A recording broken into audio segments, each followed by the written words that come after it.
और इसी हवाले से बात करेंगे। हमारे साथ मौजूद हैं हुरिया अमीरी। हुरिया, बहुत शुक्रिया आपके वक्त का, और सबसे पहले आपको मुबारकबाद पेश करेंगे कि आपने पहली पोजीशन हासिल करी स्टोरी टेलिंग के मुकाबले में। इस पर आपकी क्या तासुरात है, पहले इस हवाले से बताइएगा।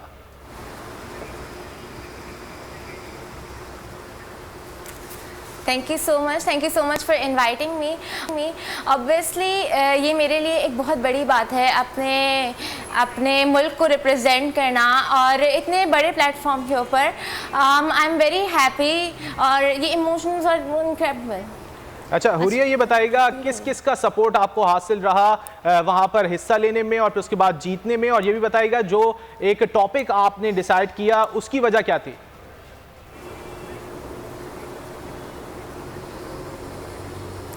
मैंने जो टॉपिक चूज़ किया था वो निगलेक्टेड ट्रॉपिकल डिजीज़ के ऊपर था।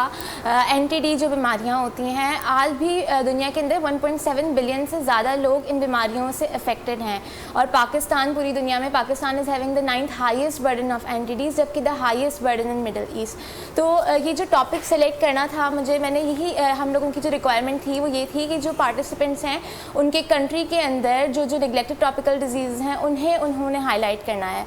तो अपने सिटी के अंदर मैंने सबसे पहले तो जो लोग हैं उनसे पूछा कि यहाँ पर क्या क्या जो मसाइल हैं लोगों के। उसके बाद मैंने पेपर वर्क स्टार्ट किया, और फिर मैंने ये टॉपिक चूज़ किया कि मैं जो पानी के मसाइल हैं यहाँ पर जो काफ़ी ज़्यादा हैं उनसे रिलेटेड डॉक्यूमेंट्री बनाऊँगी। अच्छा हुरिया, ये भी बताइएगा, स्टोरी टेलिंग का आपने टॉपिक तो शेयर करा है, लोगों को जो सुनना चाहें स्टोरी टेलिंग के हवाले से आप किस तरह वेबसाइट के ज़रिए अप्रोच कर सकते हैं, सोशल मीडिया पर क्या है?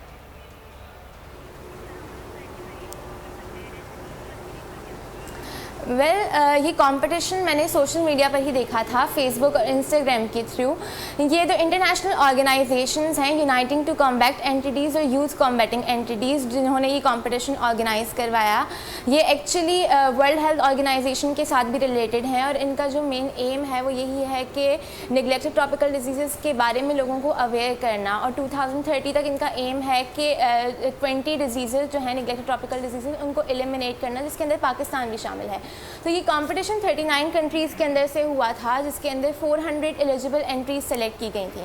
तो ये कंपटीशन इसी तरह से मैंने इसका एडवर्टाइजमेंट देखी थी सोशल मीडिया के ऊपर, फिर मैंने इसके बारे में इंफॉर्मेशन कलेक्ट की कि ये कितना जेन्युइन है, और इन सब चीज़ों के बारे में मैंने इंफॉर्मेशन कलेक्ट की कि ये जो वेबसाइट्स हैं और ये जो ऑर्गेनाइजेशंस हैं ये जेन्युइन है या नहीं। फिर जब मुझे पता चला कि ये कंपटीशन वाकई में कितने बड़े लेवल के ऊपर हो रहा है, तो उसके बाद मैंने अपना टॉपिक सिलेक्ट किया।